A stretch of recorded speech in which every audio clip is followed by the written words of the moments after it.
Y en nuestra entrevista principal vamos a conversar con el diputado Juan Santana. Gracias por estar acá, diputado. Y queremos, aprovechando que salió o saltó de nuevo a las, llamémoslas así, páginas de medios de comunicación, algo o un concepto que hacía mucho tiempo que no salía. Solamente sale cuando alguien se tropieza y se saca la cresta. Bueno, se llama CAE. Así se trata. Qué buena la metáfora. Bueno, en fin. El CAE volvió a aparecer y queremos saber desde todo lo que ha significado, desde el momento en que entraron unas grandes cantidades de jóvenes a las universidades y finalmente se tuvieron que pagar por ella y después tuvieron un problema al respecto y se prometió un arreglo para el CAE que entiendo que hasta el día de hoy no está finiquitado, pero ¿qué es lo que se puede hacer para generar estas condiciones que muchos estudiantes están exigiendo porque fue prometido en campaña del presidente Boric? Fernando, muy buenas noches. Yo creo que efectivamente esta es una muy buena noticia y más que porque se anuncia un elemento central en el programa del presidente Boric, es una buena noticia porque finalmente el gobierno anuncia la entrada de un proyecto de ley para el mes de septiembre, tal como se había asumido un compromiso de que este iba a ingresar antes de la nueva discusión de la ley de presupuesto y por eso el ministro Marcel establece como plazo la fecha del mes de septiembre. Un proyecto de ley que se va a hacer cargo no solamente de la condonación de la deuda educativa de miles de estudiantes. Hay que señalar que en Chile son casi 2 millones los estudiantes que tienen alguna deuda educativa y de esos 2 millones. Casi 2 millones. Sí, la cifra que entregó el Banco Central a fines del 2022 apuntaba a 1.800.000 estudiantes y señalaba también que 12,5 de los hogares de nuestro país tienen una deuda educativa y esta es la mayor deuda que tienen esos hogares al margen de las deudas hipotecarias. Y es un proyecto de ley en los términos que ha anunciado el ministro Marcel Fernando, que no solamente se hace cargo de la condonación de la deuda educativa y por eso yo creo que es un punto de inflexión, sino que también establece un nuevo mecanismo de financiamiento de la educación superior.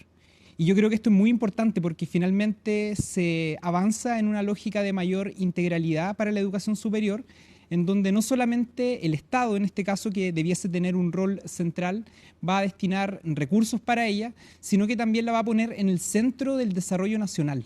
Y con ello las actividades productivas, las industrias que necesitan justamente que la academia esté realizando no solamente vinculación con el medio, extensión, sino que también esté realizando investigación. Ahora, déjame hacerte una pregunta por muchas personas que pueden estar viendo el programa y ya de alguna manera no tienen tan próximo el concepto del CAE y lo que pasó. ¿Por qué no cuentas un poquitito, a ver, de qué tipo de deuda se trata esta y cuáles han sido los anteriores intentos de enfrentar esta, porque es muy grande la deuda?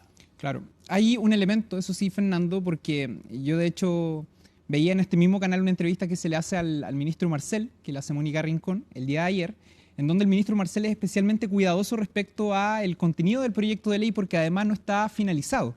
Y eso es lo que ha transmitido el gobierno. De hecho, han habido especulaciones que, dado que se ha dicho que este proyecto se va a autofinanciar y no va a tener que recurrir a los fondos que eventualmente se recauden por los proyectos del pacto fiscal, se va a establecer un impuesto a algún grupo o algún sector de estudiantes. Eso el mismo ministro Marcel y algunos personeros de gobierno han salido a negarlo porque el gobierno, que es quien presenta este proyecto de ley con un plazo en septiembre, aún no ha detallado el contenido de este mismo.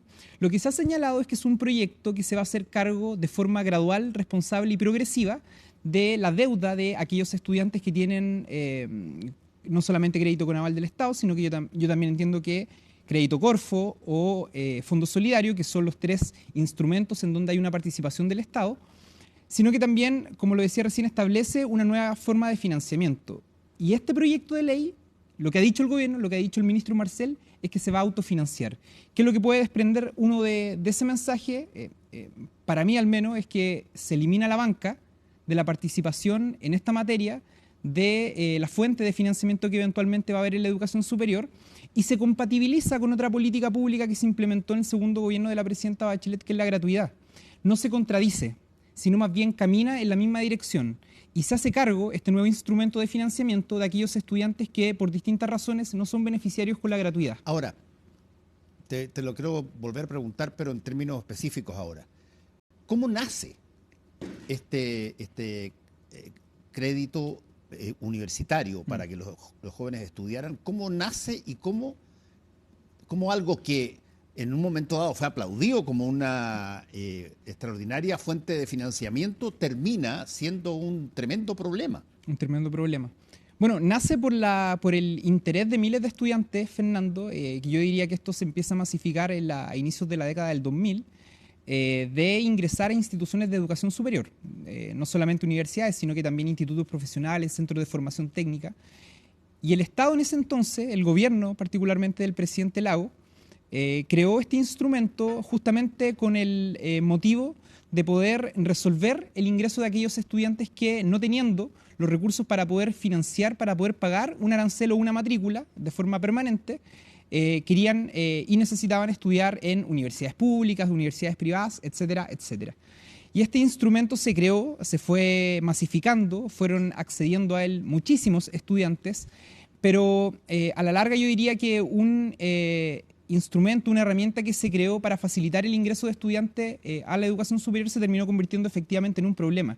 Y yo creo que hay una cifra que es muy develadora de esto que te estoy diciendo, Fernando, que es que el 56% de los estudiantes que tienen crédito con aval del Estado se encuentran en mora. El 56%. Y también el 56% son estudiantes que hasta la fecha perciben un ingreso menor a los 750.000 pesos. Es decir, de ese ingreso, estamos hablando de muchos casos de jóvenes profesionales, hay que destinar una parte de esos recursos justamente al pago de este crédito. Ahora, ¿dónde se produce la tranca? Porque cuando el expresidente Ricardo Lagos generó esta idea de un crédito con aval del Estado, bueno, lo que se tenía básicamente era la convicción de que el crédito iba a existir, que iba a haber financiamiento, que fue bancario y todo lo que... y que podrían haber ciertas situaciones en términos de las devoluciones o del cobro final, etcétera, pero no que llegara a esta gigantesca dimensión. ¿Cómo se produce esa situación? Yo creo, Fernando, que el gobierno de la fecha prestó mucha atención en esta alta demanda que existía por parte de miles de jóvenes, de estudiantes que querían acceder a la educación superior, pero nunca se revisó, nunca se puso atención en la proliferación del mercado de la educación superior. Y digo el mercado de la educación superior porque lo identifico de esa forma cuando no existe una orientación, una directriz que permita regular finalmente la oferta de carreras profesionales, cuando no hay una directriz que vincule las actividades productivas que se realizan en un país o aquellos boom que hay en algunas industrias en determinados momentos de nuestra época, con justamente la formación de capital humano capacitado. Y yo creo que cuando eso no se revisó, ocurrieron fenómenos como el que estamos hablando del crédito con aval del Estado, pero también otro tipo de situaciones que fueron bastante denunciadas, por ejemplo, aquellos casos de carreras que posteriormente no tenían campo laboral para desempeñarse y otras cosas más. Y por lo tanto, a mí me parece que lo decía recién, esta herramienta que se ofreció en algún momento en el gobierno del presidente Lagos, terminó en el tiempo convirtiéndose en un problema. ¿Por qué? Porque muchos de los estudiantes que accedieron al crédito con aval del Estado percibieron ingresos más bajos de lo pensado, y cuando un estudiante se encuentra en mora, cuando un estudiante no le paga finalmente al banco el crédito con aval del Estado, ¿quién se hace cargo de esa deuda? ¿Quién es? El Estado. Entonces finalmente el Estado igual termina destinando recursos, pero ahora, a la banca, en circunstancias que pudo haberlo hecho, y esa es la revisión que se está haciendo ahora, y yo espero que apunte en esa dirección el proyecto de ley que va a presentar el gobierno, a fortalecer directamente las universidades. Y ese es el rol del Estado, entre otras cosas también. Sí. Ahora, para planteártelo así muy directamente, te lo voy a plantear en tono criollo. ¿Dónde estuvo el Condoro? Porque cuando esto se plantea, yo parto de la base, y por todo lo que se dijo, de que estaba todo tremendamente calculado, que esto iba a ser una situación de financiamiento que no iba a estar por años y años discutiéndose cómo se vuelve a pagar. ¿Dónde estuvo las cosas que crujeron y que no se vieron en ese momento hasta que empezó a acumularse la deuda? Yo creo, Fernando, que no se vislumbró la masificación de este instrumento, del acceso a este instrumento, la cantidad de estudiantes a lo largo de todo el país que iban a empezar a hacer uso del crédito con aval del Estado para poder ingresar a distintas instituciones de educación superior y lo que ello iba a significar en el futuro, sin tener certezas de cuál era la situación que iban a vivir muchos de estos estudiantes en el futuro, en su situación laboral, o cuál iba a ser la realidad de aquellos estudiantes que, ingresando a una carrera con el crédito con aval del Estado, posteriormente la dejaban. Y naturalmente tampoco hubo una regulación respecto al comportamiento de los bancos. Fíjate que la deuda se calcula, y esto también es una cifra que se dio a fines del 2022 por parte de la Comisión Ingresa, por sobre los 10.000 millones de dólares. 10.000 millones de dólares. ¿Y sabes cuánto ha destinado el Estado justamente al pago de intereses, al pago de moras? 8 billones de pesos, Fernando. 8 billones de pesos. Es decir, si uno lo mira esto en perspectiva, naturalmente fue una política mal diseñada. Naturalmente fue una política que no supo proyectar o advertir situaciones que se iban a generar en el futuro con la cantidad de estudiantes que iban a acceder finalmente a un crédito como el crédito con aval del Estado. Ahora, yo sé bastante bien la respuesta, pero creo que es interesante decirle a la gente por qué tiene que pasar el Estado hacerse cargo de una deuda que es de estudiantes. Fue siempre planteado como una deuda, de alguna manera, un apoyo, un aporte que se entregaba para una posibilidad futura de devuelta, o había en algún momento dado un interés del Estado por generar mayor cantidad de jóvenes estudiando de lo que es normal. Y como muchos se excusaban por el financiamiento, se les proveyó el financiamiento. Ya, pero ¿dónde estaba la mirada estratégica que decía, a ver, con esto vamos a poder educar a muchas más gente que pueden tener la posibilidad de educar y que normalmente no lo harían porque no tienen financiamiento? Y después vuelve ese material humano extraordinariamente bien calificado de vuelta a trabajar. Yo creo que la mirada de ese entonces estaba puesta en la demanda estudiantil, en la demanda por acceder a la educación superior. El periodo anterior, Fernando, tuve la posibilidad de ser parte de la bancada del Partido Socialista junto al ex intendente y ex ministro Jaime Toá. Somos de generaciones completamente distintas, pero una vez yo le pregunté a él cómo había sido su experiencia como intendente en la región del Biobío. Y le pregunté, pensando en la región de Atacama, a la cual represento, cuál era el eje central del desarrollo en una región tan grande como Concepción. Y Jaime Toá, yo siempre lo voy a recordar, me dijo lo central y lo más importante en el desarrollo de una región es la academia. Porque las autoridades políticas nos vamos cambiando, es circunstancial, es algo que... Depende de la gente que te decida. Depende de la gente, depende del contexto, depende del clima, y que duda cabe que eso ha quedado bien en claro en el país en el último tiempo. Pero la academia queda. Y en la academia, Fernando lo decía al inicio, no solamente se hace docencia, se hace vinculación con el medio, se hace extensión, se hace investigación. Y justamente si hay algo que yo creo que hoy día el país necesita, con respaldo del Estado, es justamente mayor aporte en investigación. ¿Para qué? Para poder ahondar y convertirnos en un país que tenga las capacidades suficientes para poder abordar desafíos como el litio, como la energía renovable. Yo vengo de una región en donde la potencialidad que hay en términos de energía fotovoltaica y energía eólica es gigantesca. Pero no tenemos capital humano, Fernando, para poder abordar esos desafíos que son gigantescos. El hidrógeno verde. Tuve la posibilidad de ir hace un mes a un encuentro parlamentario de la OCDE que se hizo en París. El principal tema, Fernando, era las energías renovables. Es un desafío para Europa, es un desafío para el mundo. Sin embargo, en un país como el nuestro, en donde existen todas las condiciones para poder desarrollar esa industria, requerimos aún de capital humano capacitado para poder enfrentar una cuestión, un desafío de esas características. Y ahí es la importancia justamente del rol del Estado, de que el Estado asuma una responsabilidad, un protagonismo en la formación de profesionales en nuestro país. Sí. Y por eso, y con esto termino, es que finalmente la suerte de estos estudiantes, de estos jóvenes que se están formando justamente para los desafíos productivos, industriales que tiene el país, no puede estar sujeto finalmente a la suerte de la banca. A ver, es paradójico, Juan, esta situación, porque te lo voy a, de alguna manera, no comparar, porque son cosas distintas, pero sí, de alguna manera, homologar en términos del lenguaje con, por ejemplo, la situación de las ISAPRES.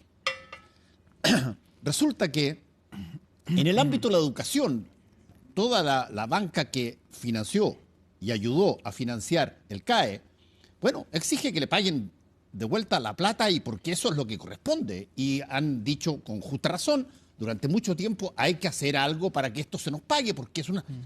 Y resulta que con la situación de las ISAPRE, algunas mismas voces dicen, mira, si es que a esto les piden que devuelvan, según lo que dijo la Corte Suprema, van a quebrar. Y por lo tanto, hay que hacer otra cosa. No se puede hacer el pago de esa deuda de previsión de buenas a primeras. Tenemos dos situaciones que son, si tú quieres, relativamente parecidas, que afectan a un sector con dinero, digamos, y que miran la cosa totalmente distintos de acuerdo a si es que tienen que recibir o si es que tienen que pagar. Bueno, efectivamente, y por eso, Fernando, es que lo que hace este proyecto de ley, al menos en los principios que se ha planteado, es cambiar el formato o la normativa que existe hoy día en materia de financiamiento de la educación superior, ¿no? Lo que tú señalas es verdad. Hay dos instituciones, o dos sectores más bien, educación y en este caso salud, Previsión, claro, que están objetos finalmente a industrias que han, en este caso la industria de la ISAPRE ha sido objeto de un fallo de la justicia. Sí. Se tuvo que tramitar una norma en el Congreso para de alguna forma facilitar el pago de esta deuda que fue el resultado de una sanción que le hace la justicia finalmente a la industria de las ISAPRES. Y claro, efectivamente, paradojalmente, en el caso de la educación ocurre quizás lo contrario, se le exige al Estado, digamos, finalmente cumplir con aquella deuda que se tiene con un privado. Yo creo que lo importante en esto, Fernando, es cambiar las reglas del juego. Y por eso que también en esto va a ser muy importante, dado que es un proyecto de ley que lo tiene que tramitar el Congreso, la Cámara de Diputados, el Senado, ¿cuál va a ser la opinión de la oposición? Porque me parece muy relevante el elemento que ha señalado el ministro Marcel de que este va a ser un proyecto autofinanciado. Es decir, la discusión acerca de los más de 20 proyectos de ley que forman parte del pacto fiscal, algunos la oposición los recibe bien, al menos en el discurso, en otros ha marcado un cierto grado de distancia, pero no depende esta política del pacto fiscal. Depende finalmente, al menos como yo lo observo, como yo lo preveo, de que cambie la lógica y que aquellos recursos que hoy día el Estado y desde hace muchos años ha destinado al pago de moras, al pago de intereses, justamente porque hay una lógica de una institución privada, de un banco dentro de la educación superior, cambie, la suma el Estado y de alguna forma de alguna forma gradual, progresiva, porque esos han sido también los principios que se han promovido, se pueda resolver en primer lugar la deuda de aquellos estudiantes que hoy día están en una situación muy compleja, están con mora y con un promedio de renta como la que te señalaba al inicio, menor de 750.000 pesos, el 56% de los estudiantes endeudados, pero que por otra parte proyecte para el futuro un sistema de financiamiento que haga que finalmente la formación de profesionales, de técnicos en nuestro país sea sostenible en el tiempo. Ahora, tú conversas con tus colegas en el Congreso todo el tiempo. Así es. ¿Cómo ve la oposición la posibilidad de generar algún tipo de acuerdo que quizá incluya el proyecto de ley que se está discutiendo o alguna cosa más, pero se ve como algo monolítico la posición de ellos respecto de esto o hay posibilidad de hacerse? No, a mí, Fernando, me genera mucha incertidumbre la posición de Chile Vamos, de la derecha en este caso. Porque no ha habido un pronunciamiento muy claro hasta el momento. ¿Y por qué así hincapié en este punto de que no va a ser o no está vinculado al pacto fiscal? Porque generalmente la discusión con los colegas de oposición se centra en cuáles son las prioridades y dentro de la propia coalición de gobierno. Es decir, si es que esto, por ejemplo, la condonación del crédito con aval del Estado, fuese una política que estuviese financiada con recursos de un eventual pacto fiscal que se pudiese aprobar en el futuro, seguramente la discusión con nuestros colegas de oposición, incluso al interior del propio gobierno, sería la siguiente. ¿Qué es lo que hay que priorizar? La deuda histórica, el aumento de la pensión garantizada universal en el debate de las pensiones a 250.000 pesos, una reforma a la salud, una reforma a la educación pública. ¿Qué es lo que hay que priorizar? Pero en este caso, el ministro Marcel ha sido claro, no está vinculado al pacto fiscal. Es una política pública que viene a autofinanciarse. Entonces uno esperaría que existiera un respaldo transversal si es que el proyecto tiene como objetivo resolver la situación de mora de aquellos deudores que hoy día se encuentran en una situación más precarizada. Yo al menos estoy de acuerdo con eso. Naturalmente hay muchas personas que tienen crédito con aval del Estado, pero que su situación económica es distinta a la de este porcentaje al cual yo te he hecho mención. Y yo creo que en una situación como la que estamos viviendo, naturalmente esta política tiene que ser progresiva, pero gradual. Desde el punto de vista de las conversaciones que han tenido con la oposición después de que la ley corta fue aprobada y todo lo demás, lo que en un principio se pensaba que quizás no iba a ser así, iba a ser mucho más dura la cosa, se vio que entregando claridad respecto de lo que se iba a hacer, había posibilidades de generar un acuerdo. ¿Qué tanto existe una situación relativamente parecida en torno al CAE? ¿O es más difícil esto? Yo espero, Fernando, por eso te decía que no, la oposición aún no se ha manifestado, pero yo espero que sí exista una buena disposición y que la oposición, la derecha, Chile Vamos particularmente, no muestre disposición a llegar a acuerdos solamente cuando finalmente los acuerdos propician un beneficio para los grandes grupos empresariales y las grandes industrias de nuestro país, porque eso tampoco tendría una lógica. Nosotros también, por ejemplo, esperamos desde la bancada del Partido Socialista, de forma muy atenta, el que se pueda avanzar en la discusión de la reforma previsional en el Senado, que se encuentra trabada en la Comisión de Trabajo. Nosotros en la Comisión de Trabajo de la Cámara, Fernando, tuvimos esa discusión parada prácticamente 14 meses. Y ahora surgieron voces de la oposición que están criticando el que el gobierno le haya puesto suma urgencia al proyecto, en circunstancias que cada vez que se hace un estudio, aquellos estudios de opinión que a la derecha le gusta citar de forma permanente, aparece este tema como una de las principales urgencias de la población. Es decir, lo que no puede ocurrir, Fernando, es que Chile Vamos solamente muestre disposición a llegar a acuerdos en aquellos temas en donde ideológicamente su agenda pone por delante finalmente el interés y el debate en discusión. Ahora, yo creo que en eso todos tenemos que ceder en algo. Bueno, convengamos algo. Y el gobierno, yo de hecho voté en contra del proyecto que se votó a inicios de la semana, pero el gobierno mostró disposición. El gobierno mostró disposición, los partidos de gobierno mostraron disposición a resolver la situación de la ISAPRE. Uno esperaría que en la oposición también existiera disposición a resolver el problema de los pensionados y a que se pueda rectificar cómo está funcionando la industria de las AFPs y cómo está funcionando el sector o el área del financiamiento de la educación superior con la banca. Uno también esperaría que aquellos que llaman permanentemente a consensos, a acuerdos, tengan gestos que vayan en la misma dirección. Ahora, convengamos una cosa. La política democrática nuestra, como la de muchos otros países, es una política competitiva. Alguien gana y alguien pierde en determinadas cosas, en las elecciones, por ejemplo. Así es. Y nosotros, desde ese punto de vista, creo que ya tenemos que tener metido dentro de nuestro sistema esa frase que yo cito mucho de Napoleón, cuando dice, no se te ocurra meterte en el tema cuando veas a tu adversario que está dejando la crema. Déjalo que haga la crema, no tienes para qué meterte.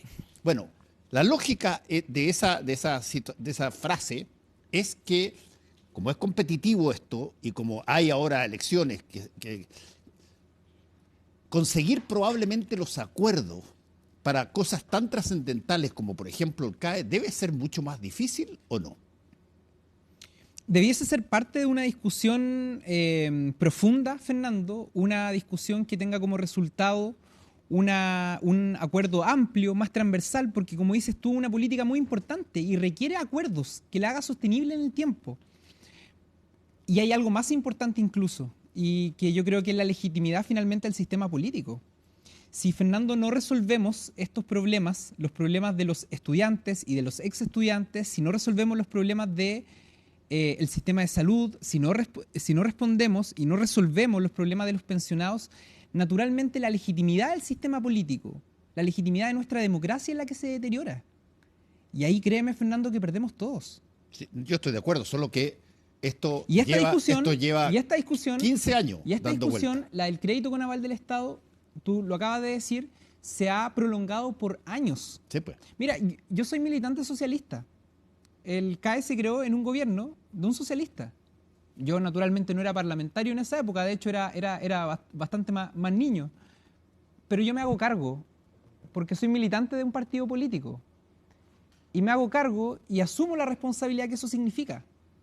Haber diseñado una política que, teniendo una disposición distinta en aquel tiempo que permitiese facilitar el ingreso de estudiantes a la educación superior, en el tiempo demostró ser una política ineficaz.